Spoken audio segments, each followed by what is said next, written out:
Welcome to War Thunder with Subdude. How y'all doing today?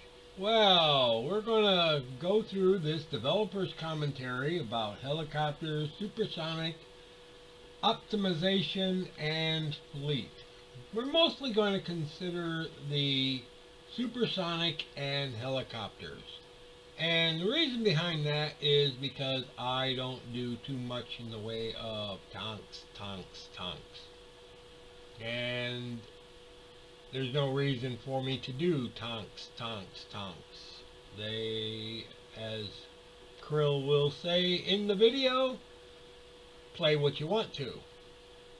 So let's start the video, and we'll stop it at certain points along the way, and we'll talk about what he said. Here we go.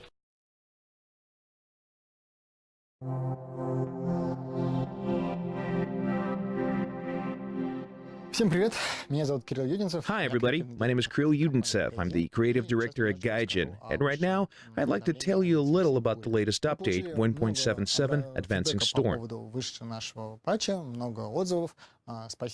We had a lot of feedback about the latest update. Thanks for waiting to us. Your feedback is very important and useful. Among other things, a lot of the feedback was about the new engine, the new renderer, the new graphics, and the changes to the game's performance. Performance has improved for some players and become worse for others. Some of the players who experienced worse performance were using super sampling, SSAA. Super sampling is the most resource-intensive form of anti-aliasing. We do not recommend enabling it unless your video card is very powerful and you get at least 200 FPS without it. For everyone else, there are options that are simpler in terms of performance and can provide results that are just as good. HQ TAA, Just TAA, or even HQ FXAA. These are perfectly decent types of anti-aliasing that provide very nice image quality.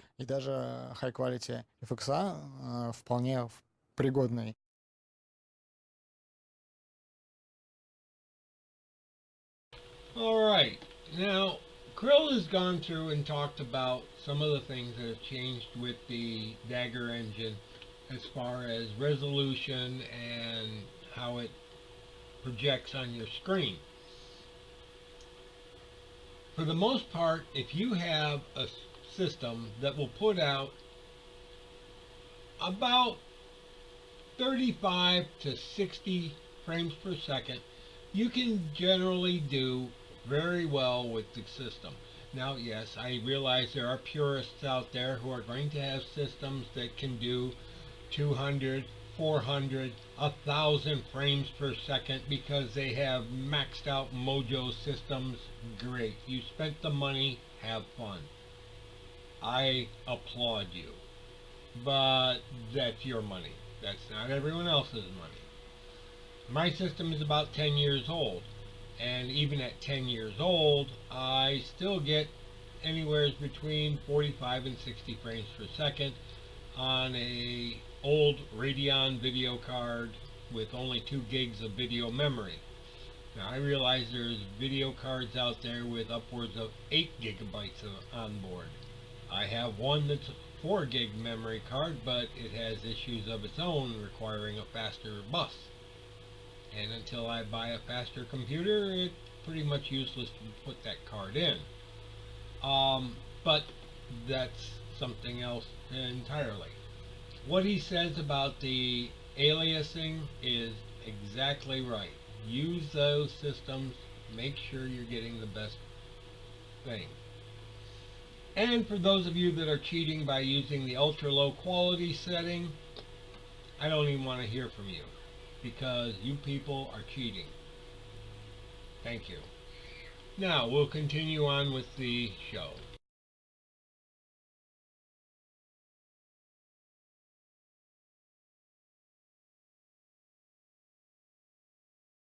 The new engine has given the game a lot of new capabilities, but we've still got some things to work on, and there's definitely room to improve optimization. These new capabilities require a lot of configuration, and we need to take a lot of nuances into account. The update just came out, and at some point over the next 6 months, we're going to improve various aspects of the game's appearance, as well as its performance. So if your performance has gotten worse, it's possible that we'll be able to find a way to improve it in the future. future. A large number of players have been asking us about the Navy, how the pre-CBT of War Thunder Navy has been going, what its eventual fate will be, and what our future plans are. Testing is going well, we've done a lot, and we don't have all that much left in our to-do list in general. We're approaching getting into closed beta testing. The naval has changed profoundly over the last 2 years. It has traveled a long road from what it was at the beginning of CBT and what it has become now. And all that's happened exclusively thanks to our players, their feedback, and their opinions. We've been listening to them, we watched them play, and we tested and played with them.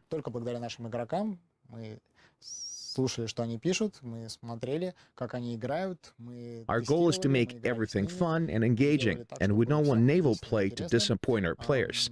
We want it to satisfy their expectations. As far as we're concerned, we achieved almost everything we could, everything we wanted, and everything our players wanted. In other words, we're at the end of this initial stage. Okay.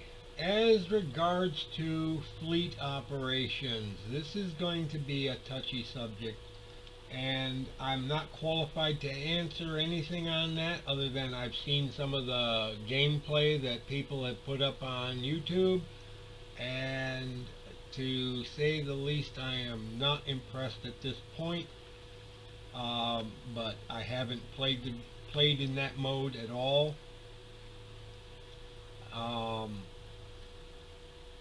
Navy forces are a tricky thing because there are so many moving parts on a boat. And many more people than on aircraft or tanks. Because they're much larger, they do much more, they have far more systems. It's kind of an odd thing, especially when you start getting up into destroyers, cruisers. It's going to be a real trick to get there.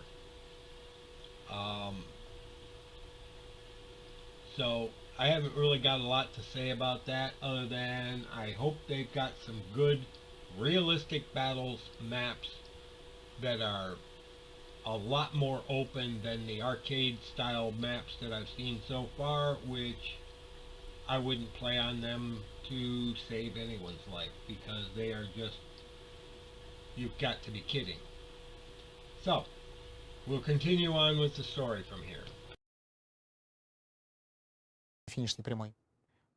Our players often ask us what our future plans are for aircraft. They want to know why we keep coming out with all sorts of things, including modern vehicles for tank commanders, but when it comes to aircraft, there's nothing like that. The first thing I should point out is that before we introduced ground vehicles, we dedicated about 4 years exclusively to developing the aviation. Another 4 years have passed since we introduced ground vehicles, and during that time we've never stopped developing both parts of the game in parallel. It's just that the majority of the most important things we could have implemented for aircraft have already been implemented. We've been adding some rather significant things every year. For example, we introduced gunner cockpits relatively recently, and we've made it possible for planes to be destroyed by mid-air collisions with falling bombs in the same update. Okay, I agree. They have continued to add new things to the aviation side of the game.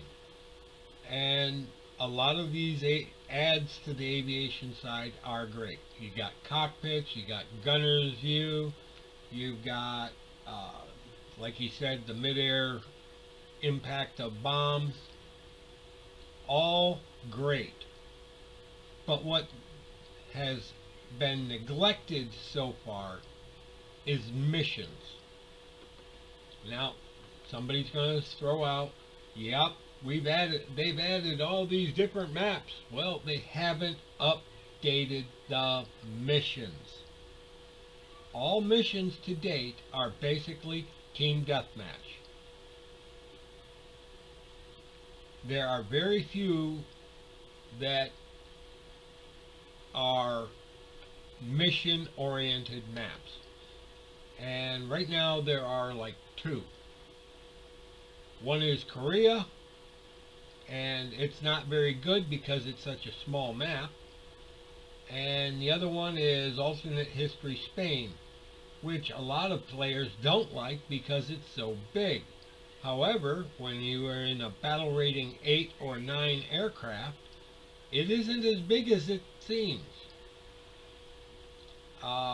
Especially seeing as how the airfields are located rather close together. But on the good side, the airfields are not positioned in such a way that the major ground targets are directly between the two airfields. That's the only saving grace of that, along with strategic bombers on both sides. You've got naval targets on both sides. You've got patrol boats on one side. You've got moving tank columns on the other side. And I mean, there's a good mix of ground targets there for both teams to go after. But there needs to be more of that and more of the larger maps. That's the big detractor that aviation has at the moment, especially for high-ranking aircraft. Let's continue. In general, we've been introducing all sorts of things, but they're mostly smaller things because all the big stuff has already been done. The next major step we can take when it comes to aircraft will probably be noticed by everyone. I'm talking about switching to more modern supersonic planes and introducing guided missiles and other modern aviation technology. Okay, supersonic missiles and radars, guidance systems. All well, all good, all wonderful. Wait until we have a map size doubling. Because right now, BR 8 and 9 aircraft, and I mean the ones that are truly battle rating 8 and 9, not like the Oregon and Beauregard and the F-3D. The rest of those planes are pretty much at home on the largest maps that we have in rotation at the moment. Why? Because they're fast planes. They can get across the map quickly. If we go to supersonic planes, we are definitely going to need more large maps and possibly a doubling in map size. Now, somebody's going to say, they're already too big. Well, what you do is you make the map only available to a certain battle rating class of aircraft. And I'm sure that can be done with a database entry line or spreadsheet or whatever they're using to set up the authorizations for the game, what planes are allowed to fly on what maps. But right now, battle rating 8 and 9 planes should never see a medium or small size map. They are seeing medium sized maps. The Korea map is a medium-sized map, and the air bases are way too close to one another, especially for battle rating 8 and 9. Why? Because they're on top of one another almost immediately, and that's something that needs to be addressed. The ground target selection on Korea is not too bad, but the fact that the air bases are so close to one another is a problem. And it's going to continue to be a problem as long as it is open for BR-8 and BR-9 aircraft. And God help us if we get supersonic aircraft. Because then you're talking MiG-19, MiG-17F, I don't know if we're going to be talking about Hunters Mark 6, but we're definitely going to be talking about Scimitar, the Supermarine Scimitar, possibly the Etendard or Super Etendard. We'll be talking about the F1 of Japan. We could be talking about the F11 Tiger and the F3H Demon, the F100. So the number of supersonic aircraft, if we start moving into that realm, are going to be legion. There are a lot of them. So be prepared. As for missiles, missiles are probably going to be really short range. They're probably going to cut that back in range for one reason. Because if you can fire a missile 25 kilometers at a target, why even have guns?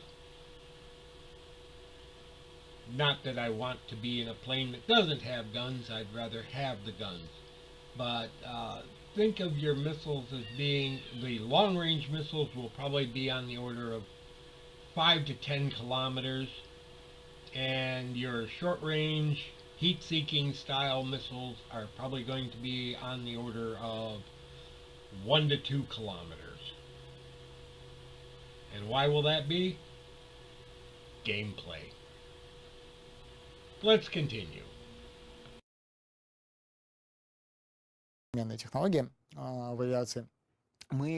As I said earlier, we've been conducting and continuing to conduct internal testing, and the results aren't exactly unambiguous. Vehicles on this level make things complicated thanks to missiles, detection systems, and supersonic speeds.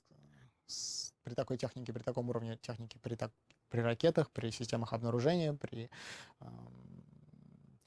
All of our players who fly planes know that jets are already rather different from piston-engine aircraft in terms of gameplay, and there are plenty of people who don't like this difference. Future changes will alter the game even more, so we're working, we're testing, and right now I'm not ready to say that more modern aircraft will definitely appear in the game, but there's still a good chance that more modern planes of some kind will be introduced. I cannot give you any details, we're still in the research and the experimentation phase, with the goal of determining the upper limit. There's also the issue that there are fewer and fewer different production models of vehicles, so balancing various nations becomes problematic. There are a lot of nuances and questions, and that is an extremely complex task in terms of gameplay, balance, and how to explain it all to our players. Okay, what he said is not exactly true. There are many different aircraft. Just looking at the U.S. side, the U.S. side will probably have the largest number of variants. But that's not to say that the French, the Italians, the English, the Germans, the Russians, and the Japanese don't have their aircraft. Now, we may be talking about something like the Jaguar. The Jaguar is supersonic, and it's a fighter bomber. And it is probably going to, if we get into the supersonics, it's probably going to make it in there. Well, if the Jaguar comes into alignment, the Jaguar was flown by Britain, France, and Germany. Well, a variant of that would be the F1 out of Japan, who took a look at the Jaguar and then built their own. That leaves the US. The US has all sorts of different supersonics, and every US plane from after the F-86 is basically a fighter bomber. they carry massive loads of ordnance. Now, do we want nothing but fighter bombers? Not necessarily. I'd like to see some regular attackers, like the A4 Skyhawk. I would also like to see stuff like the A2D, yeah, A2D Skyshark. Also, there's the A3 Sky Warrior. And in a real pinch, and God help me, I don't see how anyone's going to fly this one, the A5 Vigilante. Then we start talking about bombers. Bombers is kind of a tricky subject because at one point you have planes that are so massive that flying them around the map is arduous at best. And landing them will be nigh on to impossible. That's B-36. Do I want to see the B-36? No. Do I want to see the Vulcan? Probably not. The Victor, the Valiant? Probably. Don't know. Things like the Blackburn Buccaneer? You betcha. Love to see it. There are a lot of planes that they can throw into this. So, actual models is not that big of a deal. There may be a bigger problem getting the Soviet planes, depending upon whether they're still classified or not. Most of the U.S. European planes are pretty well unclassed at this time. Some of their systems might still be classified, but that's because they're super secret double handshake, wink an eye type of secret. So that's something that needs to be addressed. И это прямо отдельная сложная задача и в плане, как игрокам играть, и в плане, как объяснять, и в плане, как баланс As you know, we делать. don't invent new vehicles or change the stats of existing ones. So if balance was an issue in real life, that's also going to be a problem with the vehicles in the game. In general, there's a lot of work, and most of our players won't necessarily be pleased with the results. That being said, in our game, you don't need to play with every vehicle. There's something you don't like, don't play with it. So we're still working on this for those players who will like it, but I cannot tell you any more about certain plans right now. Alright, there you have it. Kuro said, if you don't like it, don't play it. And honestly, that's probably the most honest statement that has come out in the video, because there's a lot of things in the game that, well, other players don't like, and there's things in there I don't like. There are planes that I won't fly, there are tanks that I won't drive, there are things that are coming that I'm not going to like. There's going to be things that I'm going to absolutely adore. And so far, the aviation side has not done wrong. The only thing they've done wrong is missions.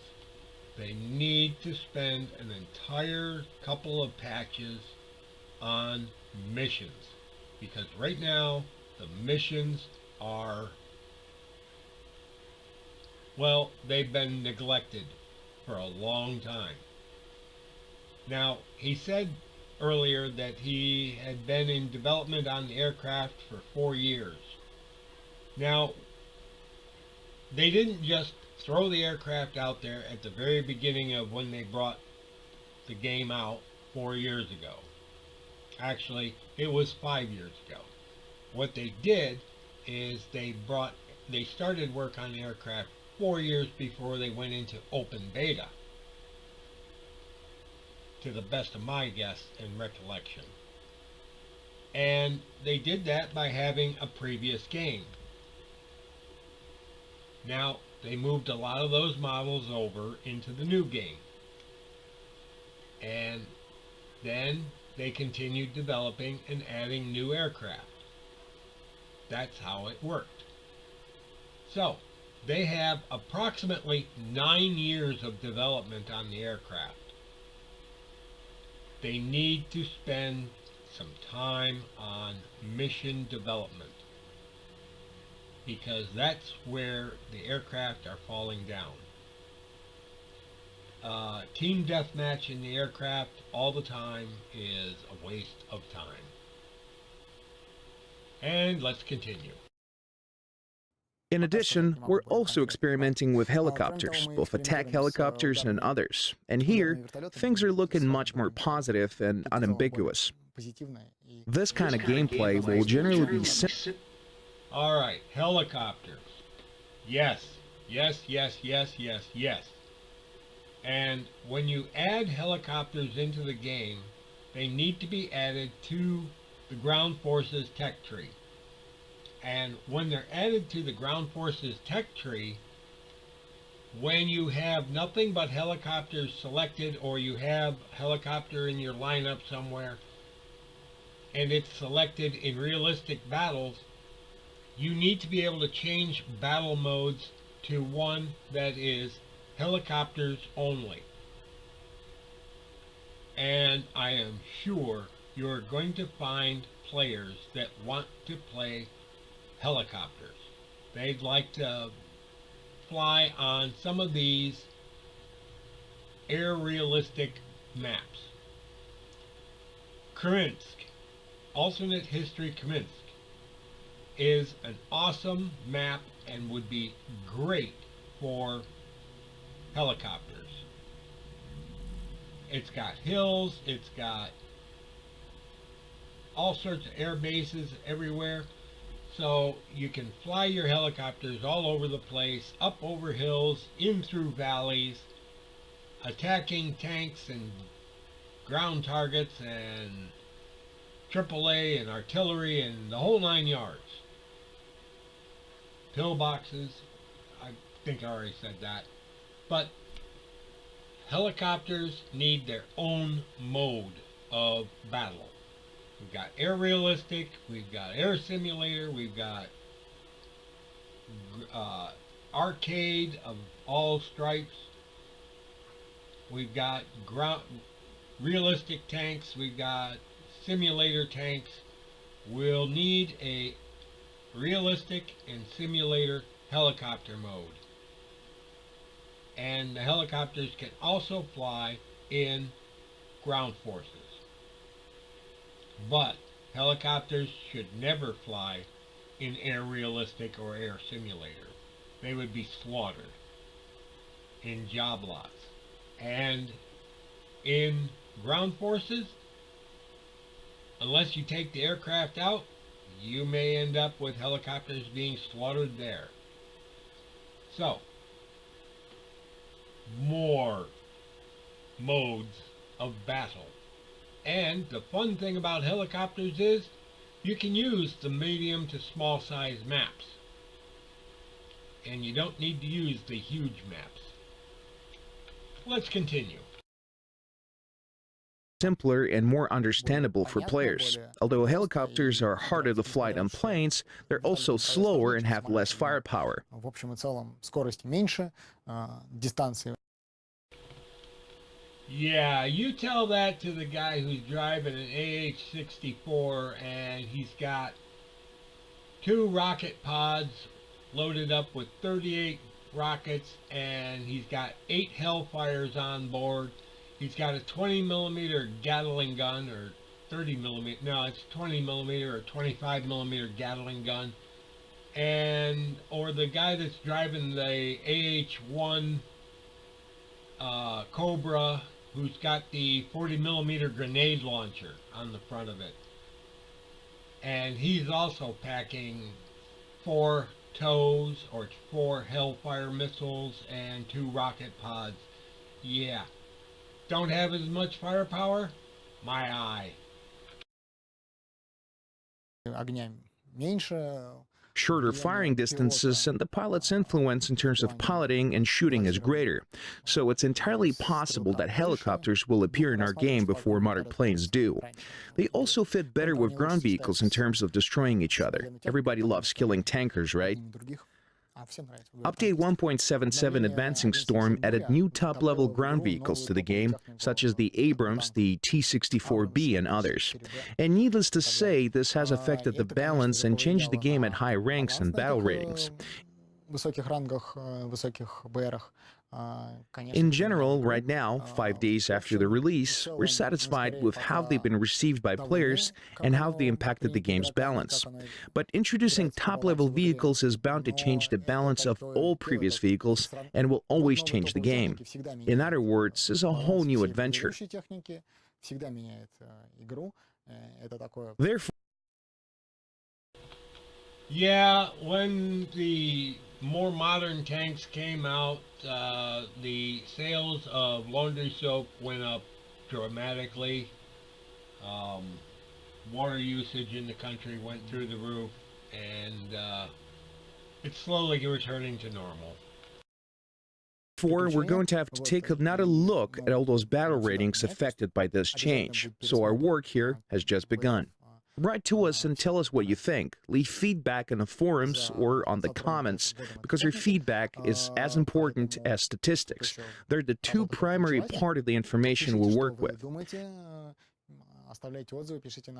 However, while statistics show us dry facts, it doesn't do a great job of telling us how changes have been received by players or how they're affected the way the game feels to them.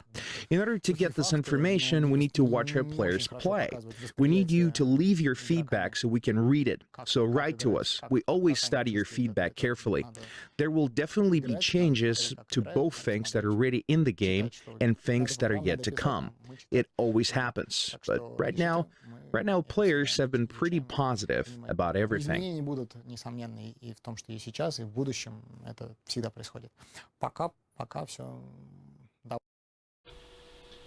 And Krill, yes, you're right. There have been some pretty positive feedbacks on this. One additional feedback I'd like to leave with you is your submarines. I left a video up about the submarines and how I like them, yes. How I dislike them, yes. And that's pretty much all I need to say on that. I have another video. It's up on War Thunder Live and YouTube, so you'll be able to take a look at it and see what I mean as far as the good and the bad of the submarines. And that's coming from a submarine sailor.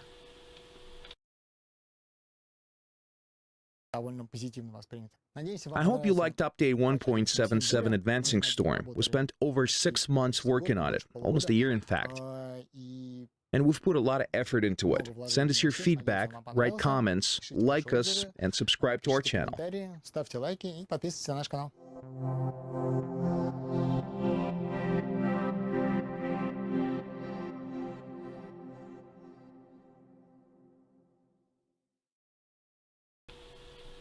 And that's pretty much it.